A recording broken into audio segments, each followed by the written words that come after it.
everybody, and welcome to the Aggieville Alleycats podcast, where come rain, shine, or anything in between, we're here to deliver to you the Kansas State sporting news that you so love. I'm Ace Edwards, right alongside Connor Baltazar. And welcome to the biggest week that K-State has had since when? Probably 2012 for a Yeah. football team. Probably the last time it would have been the last 2 weeks of that season, I think. And if you want to just consider, Big 12, like title game, like when there's actually title game, it's been 20 years. So Yeah, it's been a minute. It's been a minute. But this is going to serve as the preview for the Big 12 championship between your K-State Wildcats and the TCU Horned Frogs. But this is going to be a little bit different from our normal scouting reports because we already did a scouting report on TCU earlier this year, and it really hasn't changed all that much. As in, our normal scouting reports go over all the players, their scheming tendencies, things like that. If you want to go listen to that, I really recommend going back and listening to episode 115, at least up until the very end, right before the story is going into the game, if you want the more complete scouting report. Because what this episode is going to be a more deep evaluation specifically of the Big 12 championship game. So what exactly does that mean? Well, basically, we're going to be going over why we lost the first game. Because going back and listening to the recap episode, we pinned a lot of it on injury because, yes, that was a big part of it, but there was a lot of schematic things that we could have gone into as well. And we'll go over what TCU has done since then, what can we learn from the other games they've played since us, and then finally, how do we end up winning against this team alongside stories to watch, and finally, our score projections as well as MVPs. But let's just, to top level, Connor, what happened the first time we played? Yeah, we lost. Fun fact. We lost in Fort Worth 38-28. We were up 28-10 in that game. It was a very frustrating loss because we were coming off of we'd just beaten Oklahoma and then Iowa State. So we were ranked. That was a big matchup. It was on Big Fox, and then just couldn't hold on. Adrian Martinez gets hurt in that game on the first series and does not return. So that was the Will Howard coming out game. That was where we were introduced to the Will Howard that is now adored. So that's kind of the big enduring story from that game beyond just kind of blowing it down the stretch. But there's a lot more that we can get into specifically. Yeah. And we're going to start off with the why did we lose last time section. We're going to start off on defense because that's where I think the majority of the concerns come into play. And that's not to say that there weren't any problems on offense. We'll just get into them later. The defense, I feel, is the area that needed the most emphasis. And the first overarching theme that I personally noticed on defense was there was a lot of over-aggressive play. And this is something that we've talked about all year.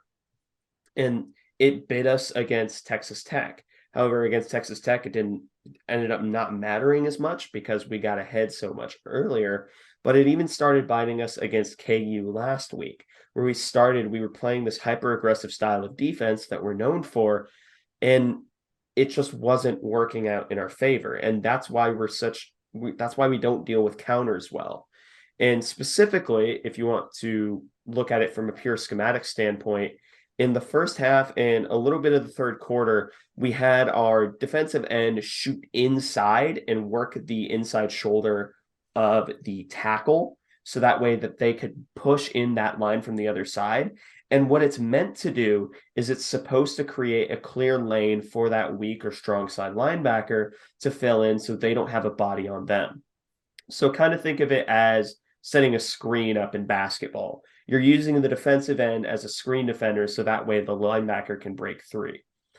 That ended up not working because the linebackers just didn't sink in low enough, and on other times they were left out to dry on outside runs.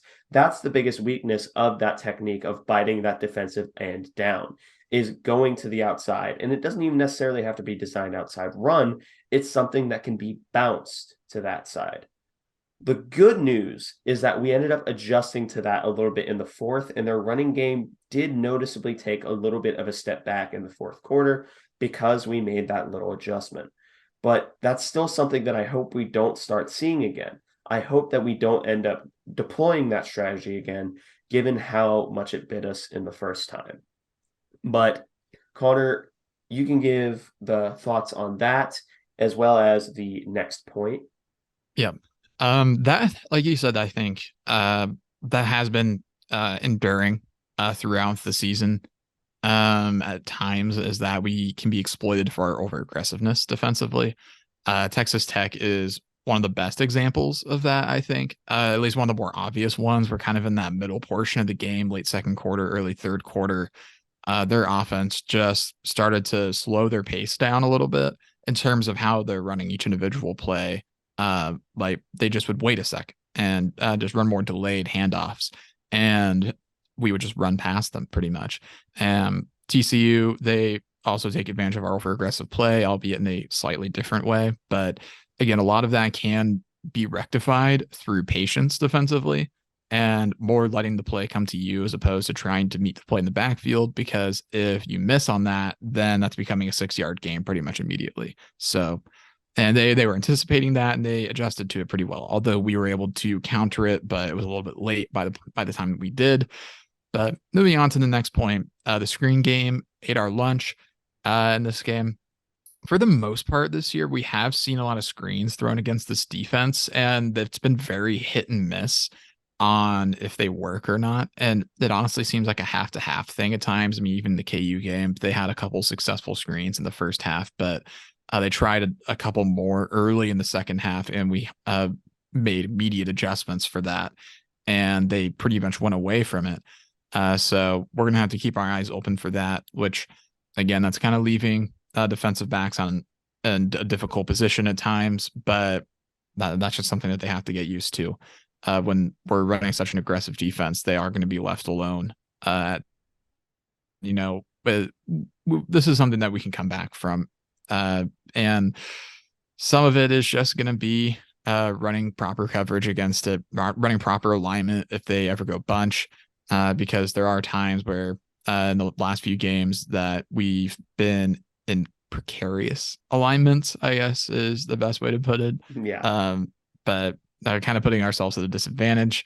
So we do need to keep our eyes on the screen game because especially to receivers and guys like Quentin Johnston, because we do not need the ball in his hands.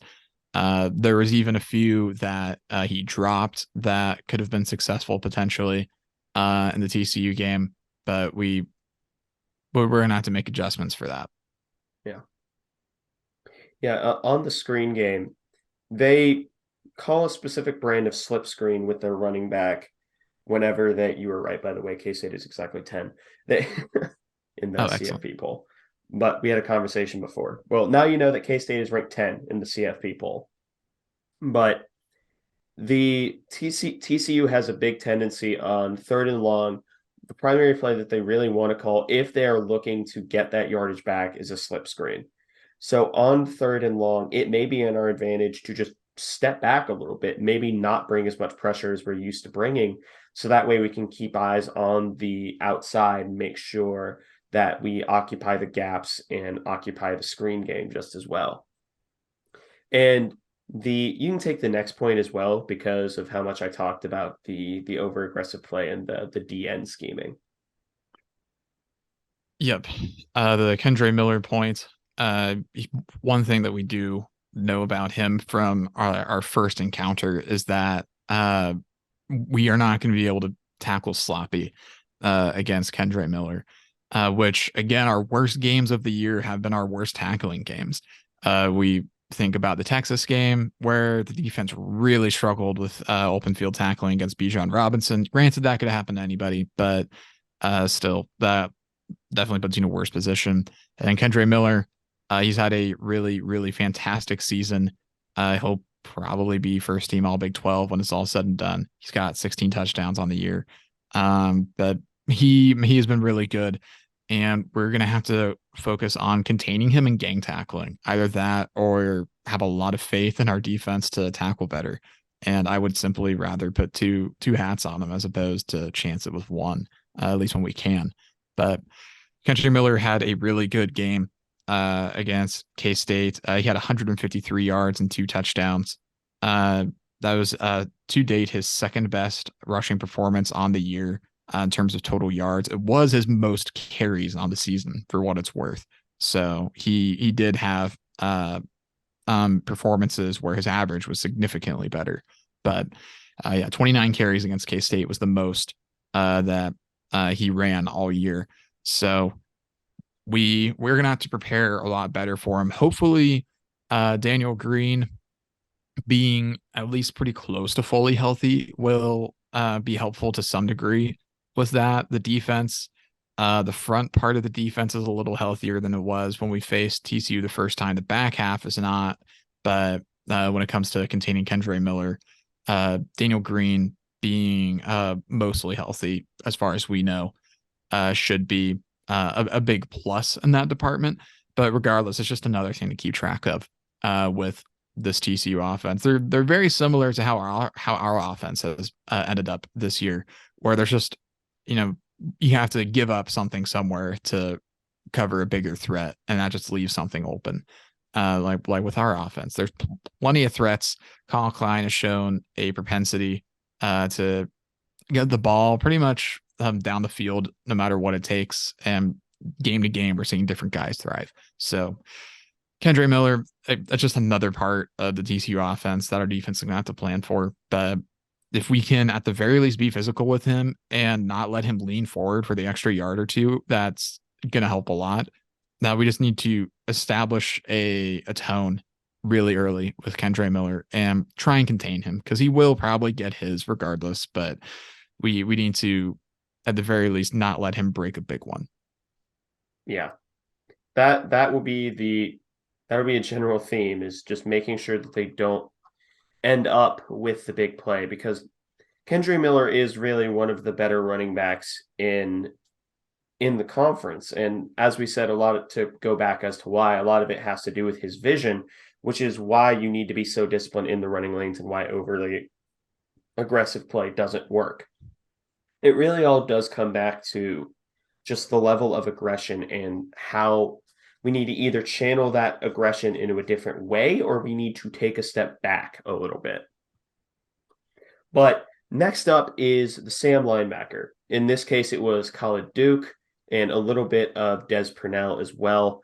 But the Sam linebacker, in an offense that really likes its RPOs, the Sam linebacker always got way too close to the line, even on normal running plays. So the way that the defense of K-State, the 3-3-5, is supposed to work is that in order to stop RPOs, both linebackers, depending on where the slot receiver is, will kind of have to play in outer space a little bit. That's just kind of how the 3-3-5 is designed to work. Khalid Duke and at sometimes Austin Moore would take a step too close. They would end up a step or two too close, whether it be in the running game, and that put them in a bad position to where they're sealed out of the play. Because at the end of the day, although they're playing in outer space, they're still a linebacker. Khalid Duke still schematically is a linebacker in this scheme, meaning that they shouldn't be one to inherently eat blocks at the line of scrimmage. They should be aiming to sift and fill gaps instead. And in the RPO game, Khalid Duke just took that one step too close a lot of times. Des Purnell was actually pretty good at it, where the problem is that Des Purnell is not as great at rushing as Khalid Duke is, which who would have guessed? A former defensive end is better at rushing than a true linebacker. But the Sam backer would take up a step too close, leaving both the slant game wide open, as well as getting a bad hat and a bad angle in the running game. That's not something that we can afford. We can afford to do neither, and that's something that burnt us in that first game.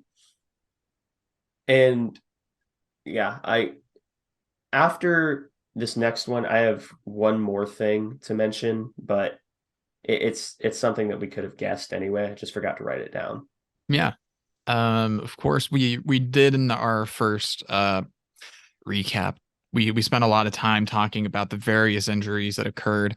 Obviously, there's a lot more that happened in that game than just injuries. Injuries were an important factor, and I don't love talking about injuries being a reason for losing because it kind of comes off as a little whiny unless it's like really excessive. And to be fair, this was like a cataclysmic game for K-State in terms of injuries it sustained. Like, just could not catch a break in that department. And maybe the biggest example was Julius Brents coming up injured, non-contact on a fly route by Quentin Johnston.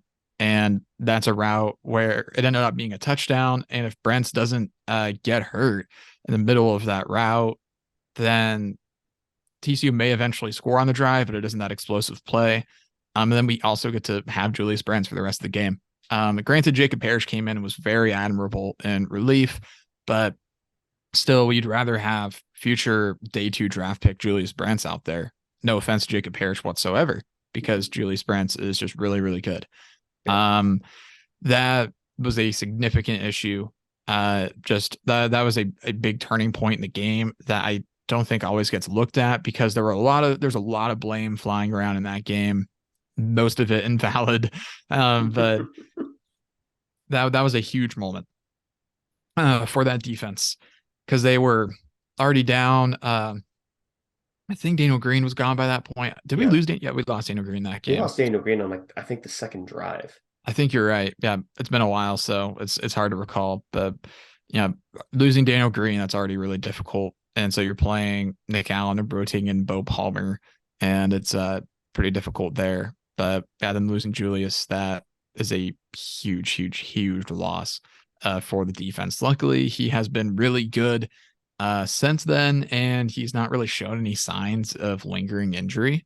So it's going to be big in this upcoming game for him to stay on the field, stay healthy, and stay on Quentin Johnston. Because other than that one touchdown, we honestly did a pretty good job against him, I felt. Well, he was pretty well contained, with the exception of that one explosive play. And that was the case the year prior as well. We contained him pretty well. So it's going to be containing him. He'll probably still get several receptions, but we just need to keep him from the big play. Yeah. And that's somewhat related to what I was going to say, is that yes, Quentin Johnston is probably, at this point, I feel pretty confident saying that he is the best receiver in the country. He's by far the best receiver in the Big 12. And I think the only people giving him a run for his money in terms of best receiver in the country is Addison?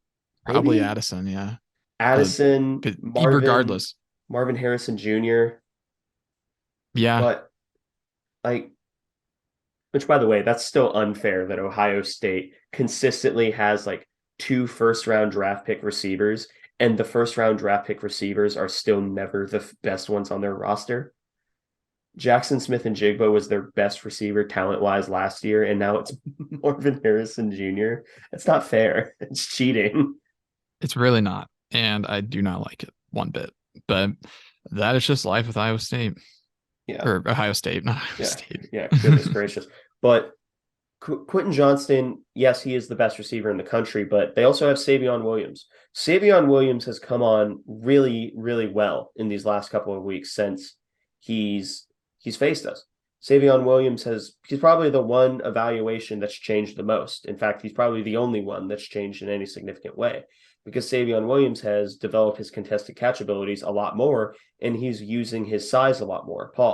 But it's just a lot of, you have the 2 big body receivers, Quentin Johnson, Savion Williams. Tay Barber burnt us on a slant route because Drake Cheatham took a step too far inside.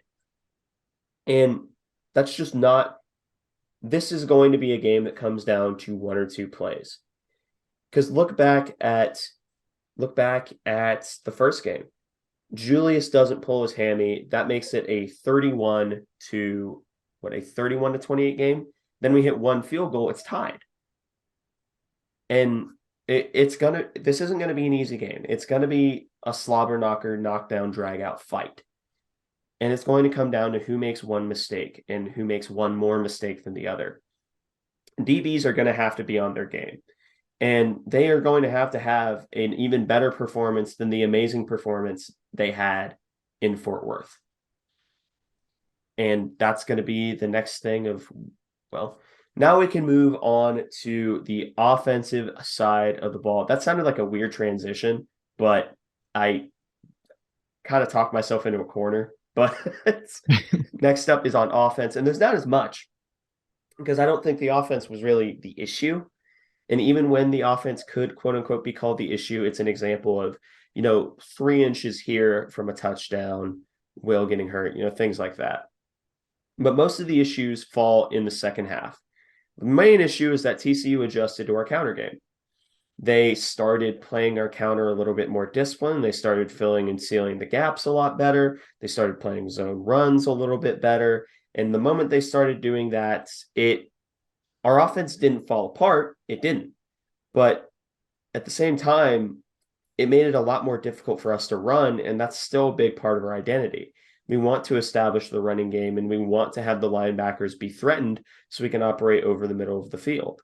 That's kind of where Will has at least seemingly been at his best, is working that middle of the field to get first downs. That's why he loves people like Ben Sinnott so much. That's why he loves Phillip Brooks so much, because both of them operate really well in the middle of the field. Ben Sinnott works well anywhere. And honestly, I think us having Ben Sinnott, I think that might be the most underrated addition that we'll be getting. Because Ben Sinnott sounded like it looked like he snapped his arm in the first game. But yeah, they adjusted to our counter game. That's in our running game in general. That's a big reason why the offense sort of staggered itself in the second half. Yeah. Also, kind of building on that, when Will was not in the game, we were just really struggling to establish the run. Granted, Will only misses 2 drives and like the very end of another, but it was a field goal anyways. When Jake Rubley was in the game, they really did not respect the pass game at all. So it was a real struggle to get the run game going. We absolutely have to be able to establish the run in this game to keep the pass effective, because we did have a really effective passing day, especially in the first half. And then again, we don't have Will for a majority of the second half. And even then, the one full drive, or the 2 full drives, I should say, that we had with Will go pretty well. And we drive into TCU territory, but they both end in missed field goals.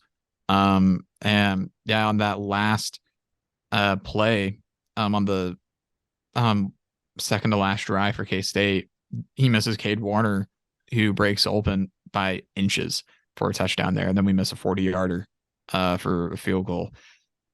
Will had a really fantastic day passing the ball. And when we have that, it's going to be difficult to stop our run game, because we need to make TCU be able to respect both aspects of our offense. And as long as Will Howard's in the game, that's probably going to be the case. We need Will to stick in there and have an effective day passing the ball, which at this point we've not seen anything to the contrary. So we really do need Will to stick in and allow us to get Deuce Vaughn and DJ Giddens effective carries. Because if the passing game isn't working, then it's going to be really difficult to move the ball against that defense, because if they key in on one aspect, it's going to be really hard to move the ball. And we've seen this offensive line struggle to get a push at times when a team sells out on the run. So got to be able to get the running game going. Absolutely. The last little thing is how we essentially lost 4 possessions. And technically I'm cutting a possession in half. 1.5 to Will getting hurt and 2.5 to miss field goals. The half is the drive that the first drive where Will got hurt, we ended up kicking a field goal. Kleiman said after the game that if Will was probably in there, he probably would have gone for it. And I think with how Will was playing, we would have gotten it. The next drive was the Jake Rubley interception, so that's 1.5 for Will getting hurt. Then the other half comes from missing the field goal when we would have gone with it with Will, and then 2 other big missed field goals when Will wasn't in the game. and one where he was. So this isn't a game where you can afford to lose possessions like that. If you get in the red zone, you need to score. And honestly, if you get in the red zone, you damn well better be going for it. You because they're going to be doing the exact same thing. Sonny Dykes notoriously hates kicking field goals, and we're going to have to take that exact same attitude. If it's less than, 4th and 6, that's almost an automatic go for it in my mind. If it's less than 4th and 6 and you're within the red zone, easy, go for it every time. Unless you're, and I know that there are a lot of people who are like, well, why would you do that? Like you can't chase points early in the game. Oh, yes, you can. No, no, no, you can, and you should. But it's those 4 lost possessions. Like even if you just take the field goals, that's a 9-point swing, and that makes it a 1-point ball game at that point. So it's a game that came down to a couple of plays, and I expect this game will be the exact same way. Yeah, I totally agree. And I think on the drive that Will Howard goes out with injury on the 4th down, I do think in that prior game, I think that we go for it if Will doesn't get hurt. But instead, we attempt a field goal, we miss it. And yeah, this is unfortunately a game where we are going to have to take some risky 4th downs. That has been something that we've been pretty good at over the last couple of years is 4th down conversions. I know last year we had like a fantastic 4th down percentage. Like it was like unusually high. I know last year. And then this year we're converting 56.52% of our 4th downs, 13 of 23. So actually pretty solid in that department. But it's yeah, hopefully not going to be in that many situations anyways. But this offense actually has been it's been better on 3rd down with Will under center. I know early in the season we were really, really bad on 3rd down.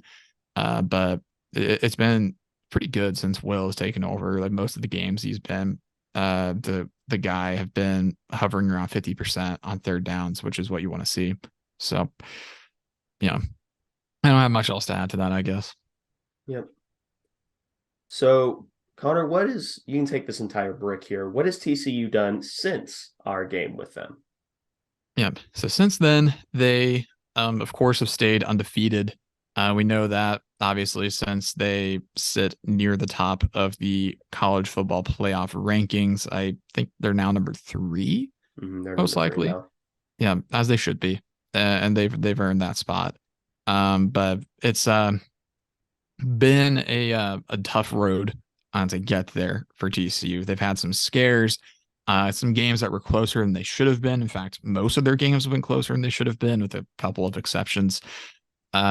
They win by 10 against West Virginia, but that required them to pull away late. That game's a little closer than should have been. They beat Texas Tech by 10 at home. Again, game was closer than it should have been, although TCU, they did control most of the game. They were just kind of getting in their own way, and they had a big 4th quarter.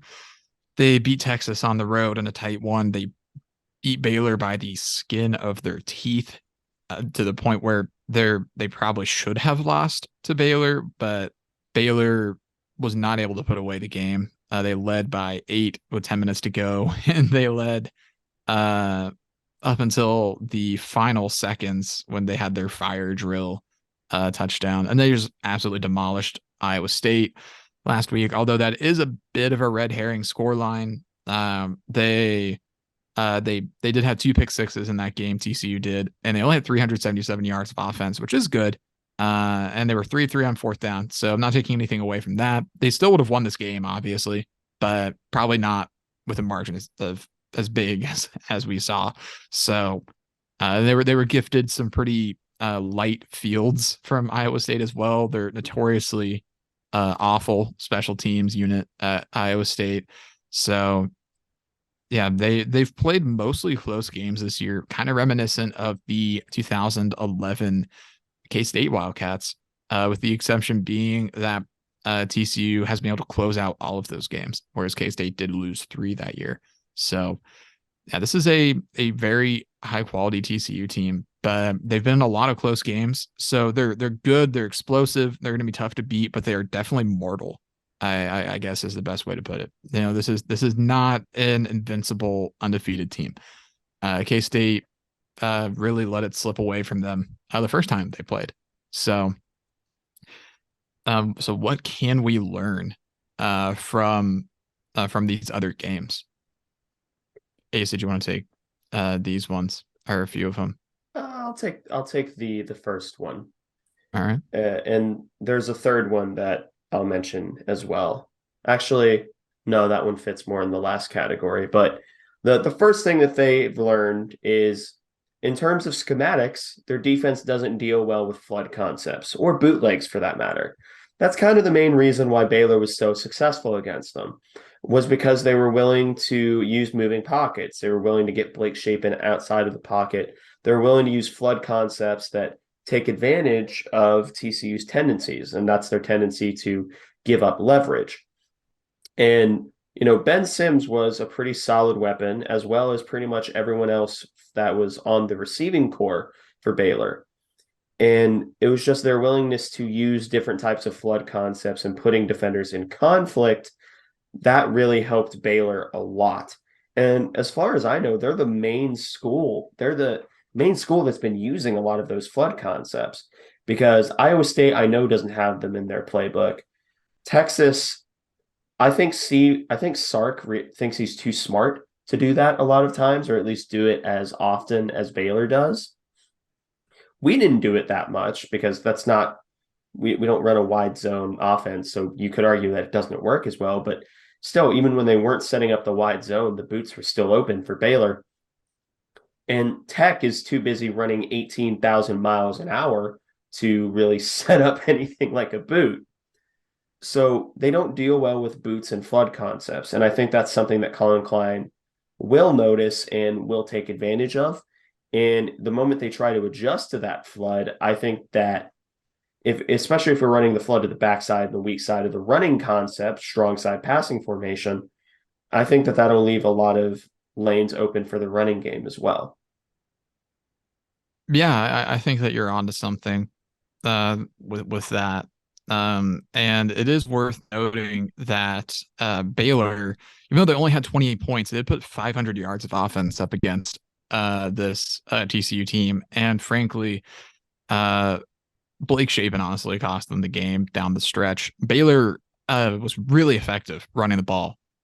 Squirrel Williams had 112 yards, averaged just under 6 yards a carry. Richard Reese averaged 5.5 yards a carry. Quaylen Jones averaged 6 yards a carry in that game. They had a really effective day running the ball against them. And then, like you said, it helped set up those flood concepts. And Blake Shapen did complete 70% of his passes for 269 yards, but he really did struggle down the stretch. And he was only sacked once. Honestly, a lot of it was just Blake Shapen kind of choking at the end and not really managing the offense very well. But Baylor did have a very effective day against the TCU defense. And we even saw from the first time that we played them that they're a very beatable defense, because defense has not been TCU specialty this year whatsoever, with the exception of a fantastic performance against Texas. Granted, some of that is because Bijan Robinson had 12 rushes in that game, yeah, and Quinn Ewers threw almost 40 passes. So you could argue that Texas kind of beat themselves in that regard, but Bijan was still held at 2.4 yards per carry. So there's still something to be said there. But yeah, speaking of the run game, the outside counter run game can really kill this defense if you're running it from pistol. We've seen this K-State team run pistol this year. I know they ran some in the KU game. I think Will Howard's confident from the pistol formation. We have struggled at times to set up outside run as an offense. It's been very hit and miss. Feast or famine, I guess, is the best way to put it, where we're either getting a lot of yardage or getting absolutely nothing from it, and it gets blown up for a loss. I know we tried to set up outside run against TCU to very limited effect, although it wasn't necessarily outside counter. It was more sweeps. I think I can remember one in particular that really got blown up in the backfield on a Deuce Vaughn run. But I also think that his touchdown run might have been an outside carry as well. So again, feast or famine. Yeah, setting up outside counter could be really effective from the pistol against this team. Yeah, because the the counter that K-State was mostly running was GT counter, which is run from shotgun. And I still take exception to that being called a counter run because it goes to the direction you think it would, but I'm not the one who named the play. So the the reason why pistol counter works so much better, and spoiler alert, this kind of goes into the how do we win section. If you're looking for a blueprint for how to beat TCU, don't look at the Texas game because I think that that was a fluke game for both sides because Max Duggan only threw for like 140 in that game, Only 124 in that game. 124. He didn't throw for many yards. And I don't think that you can use Texas as a blueprint game if you're K-State by virtue of Texas has athletes at every single position that far outweigh ours. And that's no disrespect to our athletes because we're infinitely better coached. But that just means that we can't win the same way that Texas does. You can still win, just not in the same way. I think the blueprint that needs to be followed to win this game is the Baylor game because the way Baylor was setting things up on the offensive side of the ball is very similar to how K-State wants to call their offense, albeit personnel wise. So if we take it slow and use pistol counters, which that's kind of the same thing that TCU, they have a problem with over aggression on defense as well. In a lot of ways, and I'll touch on this again with the at the very end of the how do we win section, we're very similar. We are very similar teams.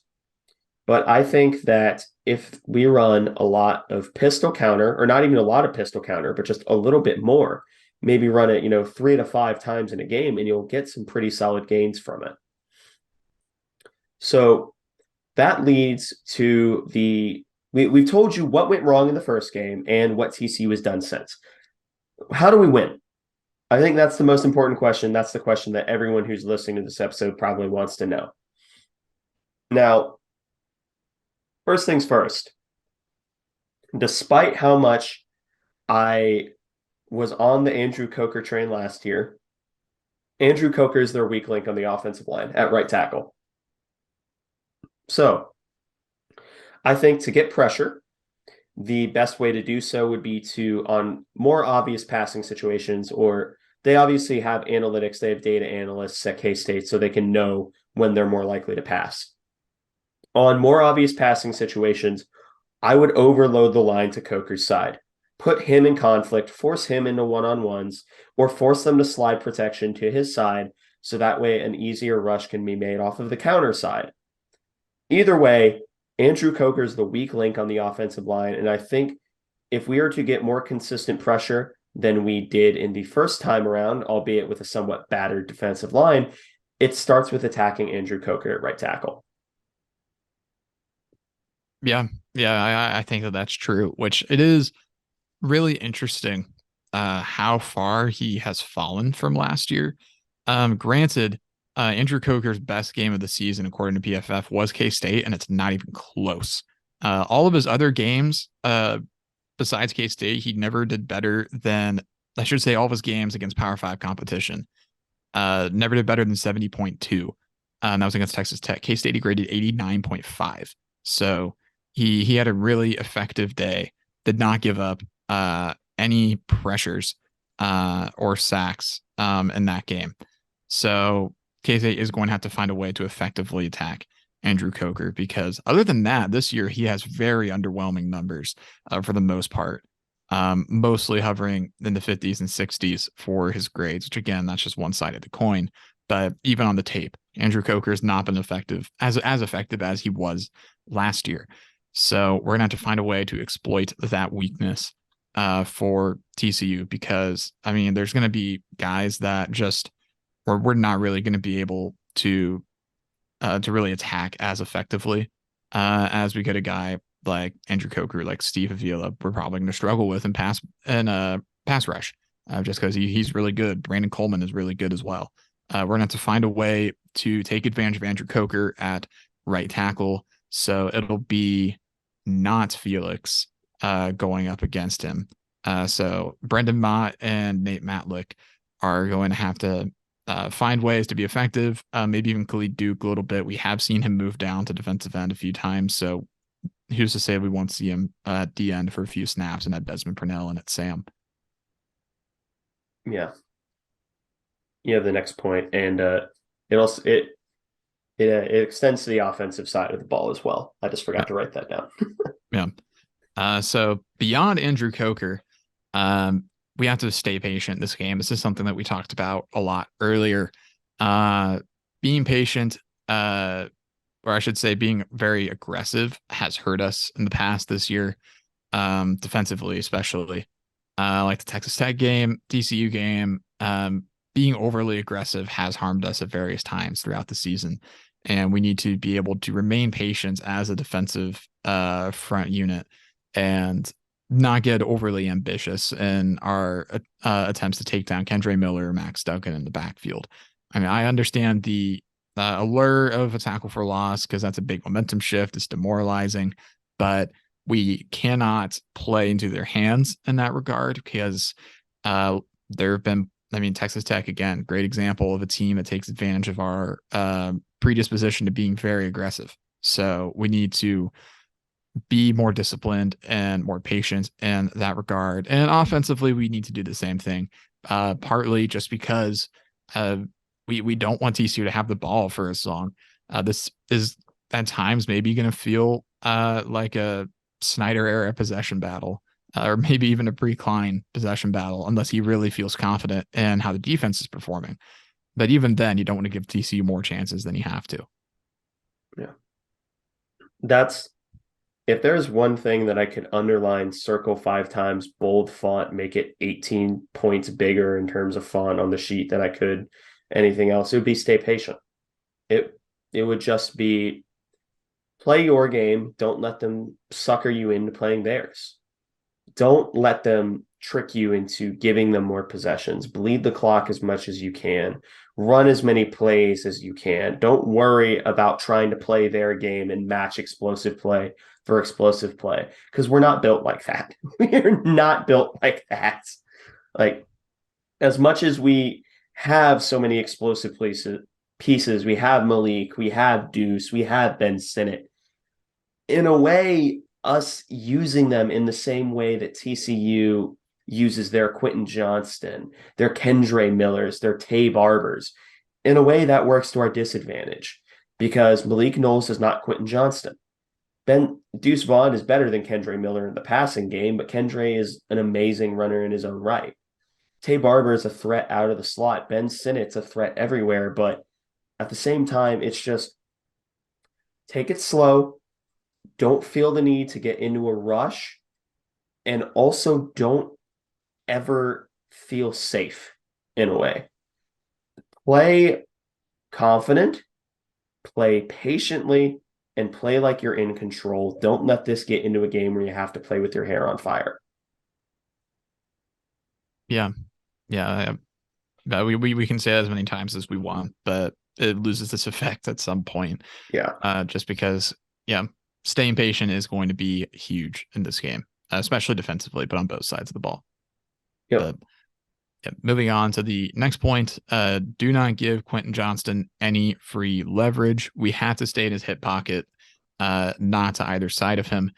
And some of that does go back to Julius Brents being a key in this game. He's not the only key, but he is a big one. He we whoever it is, I guess, on Quentin Johnston, we can't give him free leverage because he's already good enough to a lot of times find his own way and make the catch anyways. So don't make it any easier for him. And again, Quentin Johnston will get his in this game, but we need to do whatever we can to make that as difficult as possible for him and try and wear him out early. How effective will that be? I'm not sure. Historically, other than the long play where Julius Brents got hurt this past year, we have been fairly effective against Quentin Johnson. Other than that one long catch, he had 3 catches for 21 yards against us. And again, Julius Brents gets hurt on that play and pretty much single-handedly allows the touchdown. The year prior, he only had 2 catches for like 12 yards against us, I think. So we have shown that we can defend Johnston. But it is possible. He's not like undefendable or anything like that. But we we cannot let his job become even easier than it already is for him, because he just destroys most secondaries he goes against. So we have to be able to stay in his hip pocket. Yeah. And I think the best way that we can try to stay in his hip pocket is, I know that K-State really likes their zone coverages. I know that they're mostly a zone coverage team. I don't care. Literally play Julius in the Meg role, which is man everywhere he goes. It's a Saban term for his match coverages. I don't care. I don't care if they have him. I don't care if they have Quentin Johnston lined up as the one receiver. I don't care if he's lined up as the three receiver. I don't care if he's playing slot. Don't care.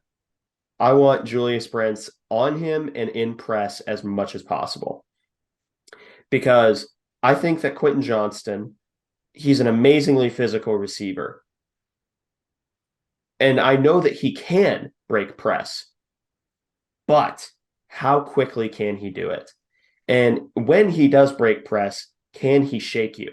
Because once he gets up to full speed, if he gets in your face and you're playing off coverage, you've lost. I'm sorry, you've lost the rep.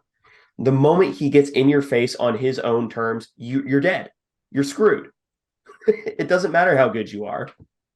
But if you don't let him get up to his top speed, if you don't let him get into your face and you're willing to, this is the one area that I think aggression is going to benefit us most.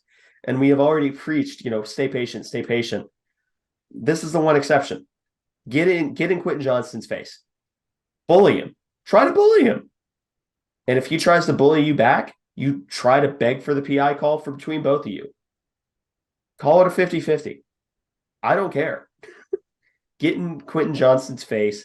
Don't give him anything for free. And I think that that's something that we've already started doing. I just hope we continue to do so. Because that's when Quentin Johnston's at his most dangerous, is when you're playing off coverage, because you're giving him so much room to work with. Yeah, exactly right. Moving on to the next point is we need to let Mr. DJ Giddens cook. Because powerful and patient running really hurt TCU in the Baylor game. This is something that we touched on a little bit earlier, but Baylor had a very effective run game day against TCU when they played. So we need to let DJ get some more carries than he usually does. Granted, he's strung together a few really successful games. So we need to let him continue. Obviously Deuce Vaughn is still the guy, but DJ could be really effective against this defense if he continues to realize his potential and his power, because that still is kind of up in the air on if he will from game to game. Because sometimes he has a fantastic game. Other times it looks like he forgets that he's 6'1", 220 and better than most of the people on the field. So DJ, we need to find ways to get him the ball in a situation where he can hit a hole and just be violent, because he can be really effective in that regard. Baylor found a lot of success in that sense against TCU, with just being violent and their RVO offense. It's so corny, but it works. It works. It works really effectively for the most part. So need to let DJ get some carries in that context. Yeah. And that's not saying that Deuce shouldn't be on the field, or, Deuce should take a lesser role. It's just DJ should take a greater role. And if Deuce loses a carry or two to that, I feel like it would be beneficial. I feel like Deuce, the best way to use him in this game would be as a more dangerous receiving threat against a collection of linebackers that are lacking in athleticism, we'll say. They are blue collar lunch pail linebackers. Mm-hmm. But my dream formation for this, and this it's not on the list, but my dream formation is Ben Sinnott playing Y in like a slot role, split back with Deuce and DJ, then Malik and either Phillip Brooks or Cade Warner as the outside receivers. I think that puts TCU in the worst possible matchup for them. Put a safety on Ben Sinnott, see what happens. Put a linebacker on Deuce, see what happens.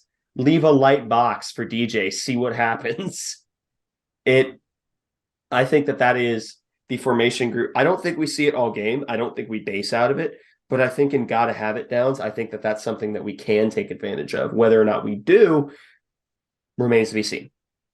But yeah, I think DJ needs to get a couple more carries in this game. I really do think that this needs to be more of a 1A, 1B scenario where you're going to use Deuce more on outside, more finessey runs, and for the gritty, dirty, disgusting, like 1930s yards, let DJ cook a little bit. Yep, exactly right. You can take So the next one as moving. well. Yeah. I keep waiting for you to like interject and take one. I give you like a few seconds, and I'm like, all right, I guess I will continue. No, at this point, I just like duck in at the very end. I think it's working at this point. Very well, we will continue. We need to take advantage of the outside run game, whether by sweeps or stretches, to the strong side. We need to find ways to get the ball in space, in the run game, when we're not trying to knock people's teeth out with DJ Giddens up the middle. So getting Deuce Vaughn on a sweep again. We've been a little bit feast or famine with sweeps and stretches this year. I mean, Malik Knowles just had a fantastic day on jet sweeps against KU. And Deuce, it feels like it's either like a 4-yard loss or a touchdown. It just depends on if the line gets out there or not. And when they do, then it's trouble. So we need to continue to take advantage of that, get the ball out there, use some pistol just to maybe help with masking the direction it may go, which we have run some pistol this year. Colin Klein does like pistol, so I like pistol too. But we'll have to continue to do that. We talked about that a lot already, so I won't linger on it for too long. But what do you have to add on that, Ace? Yeah, the only thing I really have to add is getting the ball. It's like what you said. Use it in a lot of different ways. Don't just run the same outside running concept the same time over and over again. Work in a little bit of outside zone from 12 personnel. Maybe 21 personnel. Have Christian Moore come in, Ben Sinnott on one side of the field, have Christian Moore serve as a kickout blocker. I think that's something that could work pretty well on, stretch or duo plays. Just be creative with the running game. And I think that that's something Klein has gotten much better with, especially after this game. I think he kind of learned a lesson in this game, but it all really does come back to if you need a hammer, use DJ. If you need a scalpel, use Deuce. If you need a Swiss Army knife, use Malik. Apt analogy. Next, and this is maybe the biggest thing, is do not let up for a single second against this TCU team, because we got up to a quick lead against them when Will Howard came in. We were feeling good, and it seemed like everything was going to go really well. I mean, at one point we were up 28-10 right before half, and then they score right before half. We take our feet off the gas, and then they come back. And our experience in that game should tell us to absolutely never take our foot off the gas against this team. They could come back from most deficits. They're built to be a good comeback team. In fact, they've mounted several comebacks this year. So we need, above all else, maybe other than staying patient, as a general takeaway, is to just really, really put them away and let them feel it. If it's a blowout, it's a blowout. But if we need to never, ever, ever get content with any margin of a lead until they're out of timeouts and we're taking knees. That is when we should let up in this game, within reason, I suppose. But we do need to be careful to not get content, and to keep the energy up, to keep the pressure up, and just if you take a lead, don't let them back in, because this is a TCU team that once they get momentum, it's really hard to stop them. Yeah, they are the team that does not die. Like if you think you have them down, double tap them. You need to double tap them and maybe do it one more time. because they are more than capable of coming back from the dead if need be. I think if they've trailed in the majority of their games this year, and they've won every single one of them, this is not a team that has any quit in them. This is not a team that's going to look at a particular deficit and say, we can't overcome that because of how explosive their offense is. And they're also not a team that is going to give up because they got down. The defense gives up a big play on a drive. They're not going to sulk about it. They're going to get over it and they're going to move on to the next drive to stop you then. And then if they stop you then, they'll stop you the next time and then the next time. You don't let them get momentum. Because if they end up getting the momentum, they don't give it back. They never give it back. So you need to get on their throat immediately and never, ever take your throat off until you never take the foot off their throat until they stop twitching. And maybe even then you keep it on there for 10 minutes more. Because if you give them a slight breath, they're immediately going to come up and just like roundhouse kick your teeth out. Yeah. It's going to be a street fight. It really is. This is going to be a game that it's going to come just like the first one. It's going to come down to one or two plays. I would love it if I was wrong and that worked out in K-State's favor. I'd love it if we were angry enough about the first time that we just blew them out. That'd be awesome. I don't think it's going to happen. And that leads to the final takeaway that I didn't write down because writing. These two teams are more similar than anyone wants to admit. And I know that sounds very strange, but they run similar defensive schemes. They are similarly aggressive on both sides of the ball. TCU is more explosive. K-State is a bit more consistent with their offense. We don't rely as much on the big play, but they're able to get it, and their offense is pretty effective because of it. Even if you look at the advanced analytics, we're similar in a lot of ways. In a lot of ways, this is a mirror matchup between K-State and TCU. And it's whenever you're dealing with teams that are similar to one another in skill level, it can be a bit sweaty. And it's very similar to both sides where both sides are never going to give up. K-State, in the times that they lost, the one thing that you can never say they did is give up. They faltered against TCU and they came up short against Texas. And I don't want to talk about the Tulane game, but it's not a team that's going to give up. And it's a team that can win rock fights if need be. Look at the Iowa State game. But these two teams are more similar than anyone wants to admit. It's just one team has gotten luckier. And I know that, like, oh, that sounds really diminutive. Like, what you're saying that TCU's undefeated because they're lucky? That's part of it, yeah.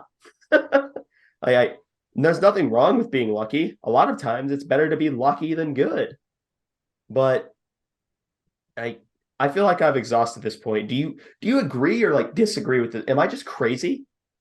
Am I crazy to say that these are similar teams? Not at all, I'd say, especially in the Will Howard version of this K-State team. I think that offensively they are very similar. I mean, which a lot of that is just because they are the two best offenses in the Big 12, especially with Will Howard under center. I mean, these two teams offensively are close to even. Not quite, I'd say, but I do think that TCU has an advantage there, at least in terms of maybe star power and talent. But K-State, in terms of efficiency and the numbers, they're actually very close together. And then defensively, you definitely give the edge there to K-State's defense, I'd say. But even then, K-State's defense has shown that it is very vulnerable at times and has struggled more against the run this year than we're used to. So, yeah. And then also back on the don't let up. I truly fear that this TCU team could find a way to win a game after the clock strikes zero. Like I think K-State could be up on the podium accepting the trophy, and they would find a way to come back from 20 down. So, I mean, there's nothing there's no deficit that is too big for this TCU team to come back from. So I'm not going to feel comfortable until hours after the game when we're able to confirm with like independent international authorities that the game did in fact end and K-State won. Got to consult the UN for this game. Yeah, we're gonna need like a peacekeeping force from the UN to like come and like monitor the game until I feel good about it. But no, yeah, it's gonna be huge, and it really is. Like they're these two teams are quite similar in more ways than their color. So Yeah. I just talked a lot. You can cover the first two of yeah, the stories to watch. yep. So this is something that we did talk about quite a bit already, but it's worth reiterating, and it's Julius versus Johnston part two. That is going to be the Part three, defensive. technically, going back last year. I suppose so. Yeah, part three. Um, it's going to be a huge matchup between those two. Julius wins the first one. Johnston, I guess he does come away with the He dub in the wins the second one. second. Yeah, he definitely wins the second. And so this one is for the best of three between those two. So can Julius contain Quentin Johnston effectively in this game? Or does Quentin Johnston have another big game and a clutch moment for this TCU team? And that's going to be the one of the biggest questions to follow in this game. Yeah. I to give an answer, I think Julius is one of the few corners physical enough to contain Quentin Johnston. And I think that's why he did so well the first time they faced one another. Johnston got him a little bit the second time with the pulled hammy. I'm still willing to give him that. I'm not going to take away a victory from a wide receiver because the DB got hurt. That's just diminutive. But I I think Julius, obviously Quentin Johnston's always going to get his, but I think Julius is going to be a handful for Quentin Johnston. Probably the toughest corner that Johnston has seen all year, and we'll see unless they make it into the college football playoff. But if they do, well, we probably lost this game if they did. So Yep. Next, can we contain Kendre Miller? Kendre Miller has, of course, been having a really, really great year. First team All Big 12 caliber season. He's got 16 touchdowns. He has really been effective throughout the entire year. He's had, it looks like 7 games of 100 yards or more. He had a fantastic day against K-State the first time. And he's had a touchdown, at least one touchdown in every single game that he's played this year. And he's the least amount of yards he's averaged in a game is 4.1. That was against Baylor. So he has cooled off a little bit, relatively speaking, in the last 2 games, just because he hasn't broken 100 yards in either of those games. But still, Kendre Miller is still a really, really, really good running back, and K-State is going to have to contain him or find a way to at least slow him down enough. I don't know if it's possible to keep him out of the end zone at this point based on the numbers we have available, but I don't know. What do you think, Ace? it depends on how we adjust. It because the majority of TCU's running game is based off of GT counter and then inside zone. And those are countered in pretty different ways. So unless we plan on switching to a bear front, don't. It'll be hard. It'll be very difficult. Kendre Miller will almost certainly have a touchdown this game. I've resigned myself to that fact.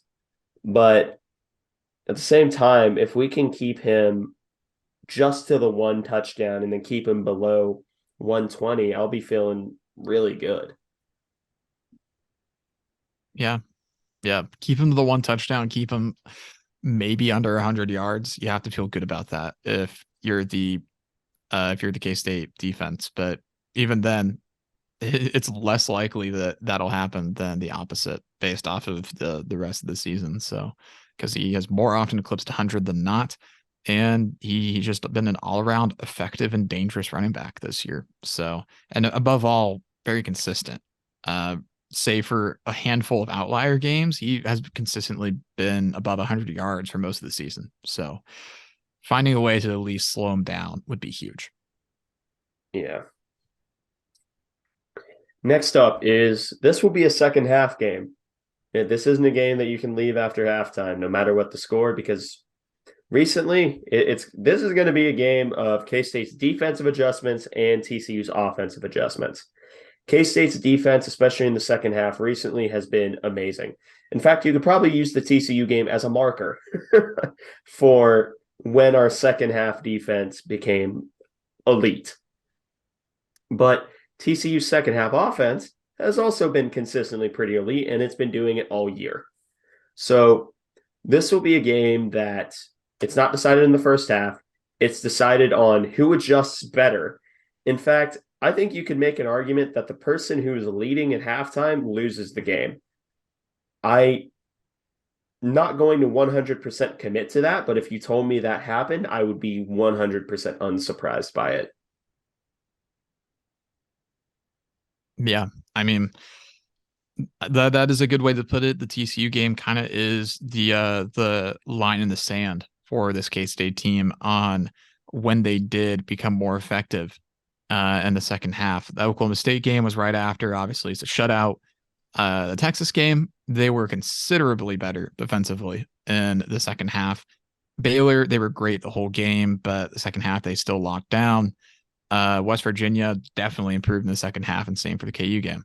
So, and then again, TCU is going to have great offensive adjustments regardless. They've been a second half team all year as an offense. So it's going to come down to those adjustments at the half and maybe even during the game, who can make them first. Because we started to see the effect of those adjustments for K-State against KU in the late second quarter. So it is going to come down to maybe who can adjust faster. Who can make the proper adjustment the quickest and find a way to stifle the opposing team. Yeah. It's Clandy versus Riley at this point. Garrett Riley, not Lincoln, though Clandy has a good record against Lincoln as well. That's true. But you have the final story to watch. Yep. The huge one is, again, this is a story in almost every game, but who wins the line of scrimmage in this game? I'll let you start with that, Is. The defensive line of both sides. I know TCU's offensive line has gotten more consistent. That being said, I think so is our defensive line. And although we're not getting consistent sacks, we are getting consistent pressure. And I feel like pressure will be the key to making Max Duggan make mistakes, which he's been extraordinarily good at not doing this year, which granted, whenever you're throwing up to Quentin Johnston, that's almost never a mistake per se. But the only time it's a mistake throwing to Quentin Johnston if it's like quadruple coverage. And even then, he may still come down with it. Yeah, the chances are still better than zero in that regard, which they never should with any human wide receiver. We've established that Quentin Johnston is not human. He is a monster. Yeah. But really, I know that kind of sounds like a non-committal answer, but I really do think that the defensive lines of both sides will probably be the dominant ones. Yeah, I think there's an argument to be made there. If the trend continues with K-State's offensive line, they may have a better second half, similar to their defense. But yeah, our defensive line, not a ton of sacks in recent weeks. We got to Garrett Green 3 times. That was all Brendan Mott. But only one against KU. I don't think we sacked Quinn Ewers. And we hit him. Yeah, we did hit him. I think we sacked him once and we hit him a few times. Maybe so. It's been a bit, but we haven't been getting to the quarterback as effectively in terms of like finishing the pressure off, but we still do get a decent amount of pressure and we've landed some hits and some hurries. But it's going to be a big week for this defensive front. Granted, it's a big week for every group on the team because everybody's going to have to be playing their A game this week, or it could be a struggle. Yeah. All right. So now we can get into MVP picks. we'll change it up this time. We'll do offensive and defensive as individuals. So, Connor, you can go ahead and give your offensive and defensive MVPs. Yeah. So for this game, offensively, I'm rolling with Will Howard. He had his big game against TCU. The first time that was his first significant action this season, his first action at all this season. So Will Howard, uh, he's probably going to want this one back. This is one of the last stops on the Will Howard Revenge Tour, I believe. I think it'd be this in Texas at this point. And if he wins this one, maybe that absolves the other losses and maybe turns him into a new man as his John Wick revenge rampage is complete. But it's a big week for Will Howard in this offense. And there's a lot of guys that you could pick on the offense. You could even pick the offensive line if you wanted, but I ended up deciding to roll with the guy who's going to be running the show on the field, just because it is going to be a massive, massive week for Will Howard. And to finally bury the narrative for good, even though he pretty much already has, but leading this team to a Big 12 title, he'd write his name in the K-State history books for life. So Will Howard's my offensive MVP. And defensively, again, there's a lot of guys that you could go with here, but I went with Eli Huggins, mainly because I think that controlling the line of scrimmage defensively is going to start with him. And when he was locked in and playing a good game, things were different against TCU. And we need him to be able to plug the middle and do a good job against the interior offensive line of TCU, just to try and stifle that running game a little bit more and open up holes for the linebackers to sift through and try and play run defense. So there's plenty of guys that you could go with defensively. There's really not a wrong answer, honestly. But I'm rolling with Eli Huggins. Yeah. My offensive MVP is going to be Will Howard, Kill Bill, Bill the Butcher, Will the Thrill, Big Willie Howitzer, whatever 87 nicknames you want to come up with him. I'm always going to call him Big Willie Howitzer. There's another nickname, but that comes in chant form.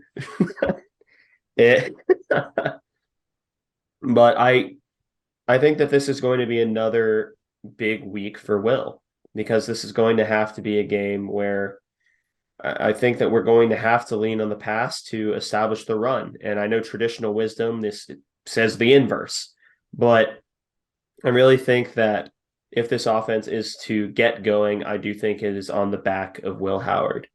So I think Will is going to be the offensive MVP. Then defensively, I have Daniel Green, because I have a feeling that he's a little bit salty that he missed the TCU game. I feel like although Nick Allen did play admirably in relief for him, no disrespect to Nick Allen, he's not Daniel Green. And I feel like Daniel Green remembers that he missed this game. So I think Daniel Green has himself a really solid day. And I think he's the best possible matchup for tackling Kendre Miller. So I'd look for Daniel Green to be a little bit of a thumper this game, and I think he's going to be the X factor on defense. But now, the moment everyone has been waiting for, that is score projections. Connor, do you have the K-State Wildcats as Big 12 champions? I do. A few reasons. The main one being that it's very difficult to beat a team two times, which we will hear a lot of this week, regardless if you still have to go out and play the game. This is going to be a very challenging game. I think it's going to be close the whole way. I think it's going to be first to 40 wins this game. So I have K-State 42, TCU 38. One defensive stand will be the difference for this one for the K-State defense. Oh, God. Imagine if that's the last defensive drive. I may have a heart attack. I'm saying turning a touchdown into a field goal. So they wouldn't be taking a field goal in that situation. So like it'll be like a random second quarter field goal that ends up really mattering. Okay. I thought you meant like we stopped them on the last drive. And I'm like, Connor, my heart could not take that. I would not do that to you. So I wouldn't do that to myself. So do not worry about that. Cardiac cats, baby.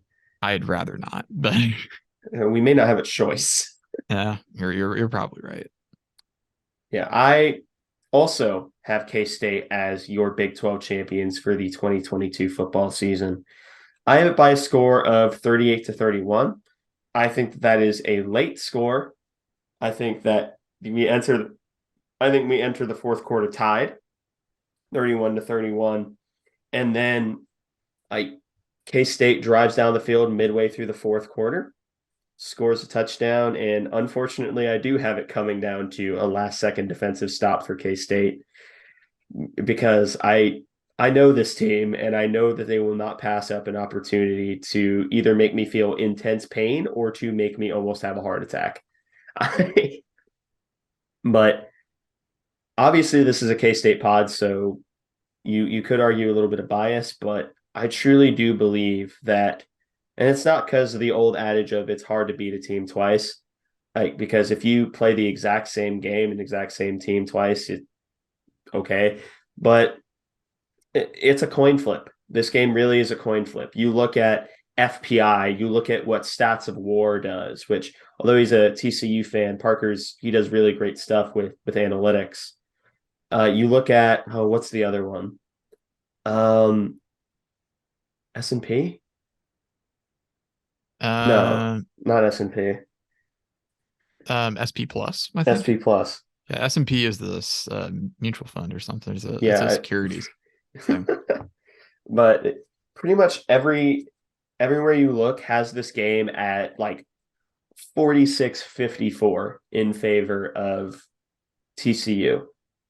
But that's also accounting for the fact that, that's also taking the first half of K-State's offense as opposed to our second half. It's going to be a nail biter. Again, I'd love it if it weren't. I'd love it if we just blew out TCU. I'd love it if we pulled a 2003. It'd be awesome. But I'm going to be nervous. I'm going to be sweating this game a little bit. Yeah, I'm going to be very, very nervous as well. This is the biggest K-State football game in a long time. And we've said that a few times this year, I think. So that goes to show how big of a season this has been. I mean, on top of other things, I mean, this is already the most successful season since 2012, just by even getting to a Big 12 title, having a shot for it. This is the first 9-win season since 2016. And has a shot to be the first double-digit win season since 2012. Has a shot to be the first Big 12 champion season since 2012. First Big 12 title game win since 2003. And there's a lot riding on this game for K-State. Winning a Big 12 title does a lot more than put a ring on your finger and a number on the press box. It opens up recruiting doors. It brings more national media attention. It does a lot for a program to do that, especially to do it over an undefeated TCU team that's headed to the playoff. That does get you noticed. So it's huge because I mean at the end of the day, just keep winning games. And this is a huge game for Chris Kleiman and the K-State Wildcats and for everybody on this team. A lot of people are going to be trying to make legacies in this game. So it's a big one. I keep coming back to that. I don't have much else to say other than that. Just I keep coming back to just how big of a game this is because we've not been in this position for a while. So, you have any final thoughts? No, I don't. Yeah, I pretty much had my final thoughts. So that wraps up this episode of the Aggieville Alleycats podcast. Thank you all so much for listening. If you want to follow or contact the show, you can follow us on Twitter at Aggieville Alleycats. That's capital A, and capital C in cats. If you want to email us, we are aggievillealleycats@gmail.com. If you want to follow us on a more personal note, I am at ACEdwards00. I am at Connor Baltazar, capital C, capital B.